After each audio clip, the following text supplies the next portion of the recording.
Video ini dibuat pada hari kelima tahun 2023. Jadi hari ini sudah hari kelima di tahun yang baru, atau buat kalian hari ini baru hari yang kelima pada tahun yang baru. Jadi tergantung sudut pandang ya. Sudah hari yang kelima atau baru hari yang kelima. Nah, ngomong-ngomong soal sudut pandang, rasanya lelah ya kalau kita harus menyesuaikan diri dengan sudut pandang orang-orang. Kita lebih lelah lagi kalau harus mengikuti perspektif orang lain yang tidak sesuai dengan hati nurani kita. Yang lebih melelahkan lagi juga adalah kalau ada konflik atau bentrok dengan orang lain karena perbedaan sudut pandang ini gitu. Jadi semakin kesini sepertinya orang-orang sangat tipis rasa tenggang rasanya ya gitu. Jadi entah deh gimana ya caranya untuk mengembalikan toleransi tenggang rasa dan tepas salira itu seperti yang dulu kita pelajari waktu pelajaran PPKN atau P4. Oh my god, that was a long time ago. Dan ketahuan gue angkatan berapa. Oke, anyway, sudah tahun yang baru, mungkin agak terlambat, tetapi saya ucapkan selamat tahun baru. Dan tujuan video ini adalah untuk berefleksi sebenarnya tentang yang saya alami pada tahun 2022.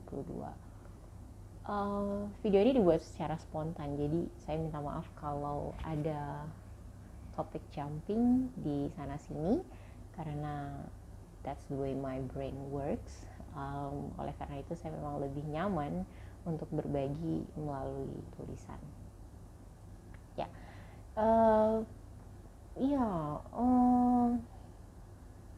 refleksi yang bisa saya lakukan dan dapatkan dari tahun 2022 adalah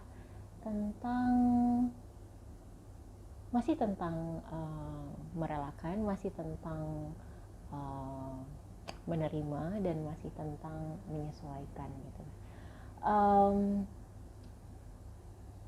Penyesuaian yang dilakukan dengan sekitar itu bisa jadi sangat melelahkan karena mungkin kita tidak selalu bisa memenuhi harapan atau ekspektasi orang lain.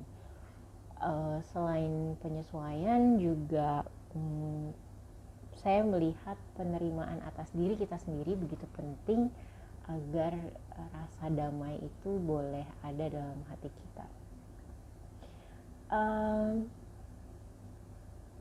Dan bicara tentang rasa damai ini berhubungan juga dengan perasaan bahagia atau perasaan sukacita.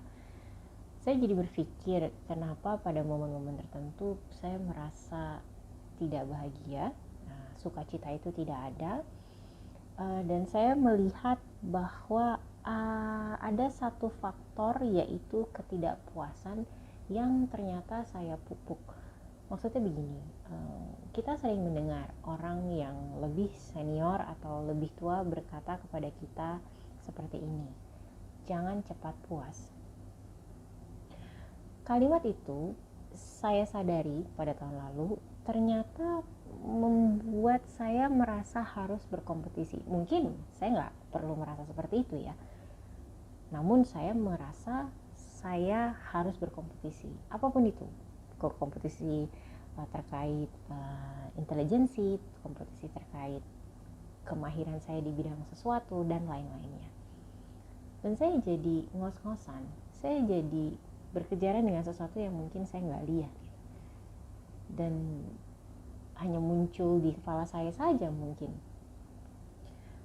Jadi saya mencoba lebih tenang, mencoba lebih santai, yang sebenarnya teman-teman juga pernah menyarankan hal ini, mencoba melihat hidup itu bukan tentang kompetisi.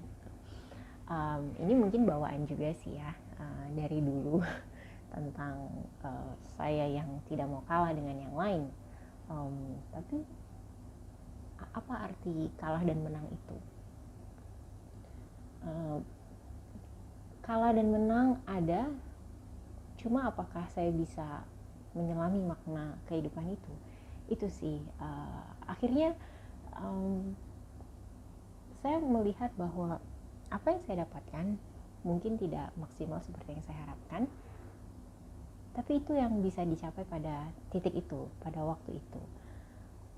Kedepannya tentu saya harus memperbaiki diri gitu.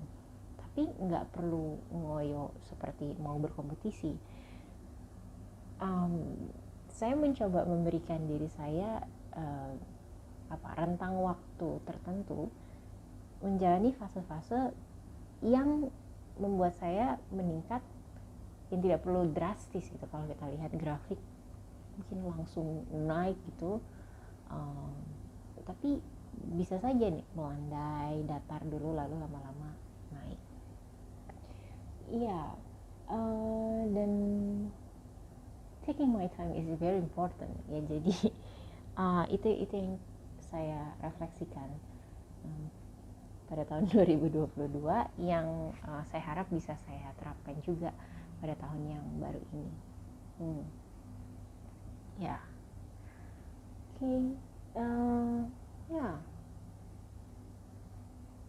kadang kalau saya tanya ke orang-orang tertentu, kebahagiaan itu apa sih gitu, jawabannya bisa beragam. Kalau saya tanya ke diri saya sendiri,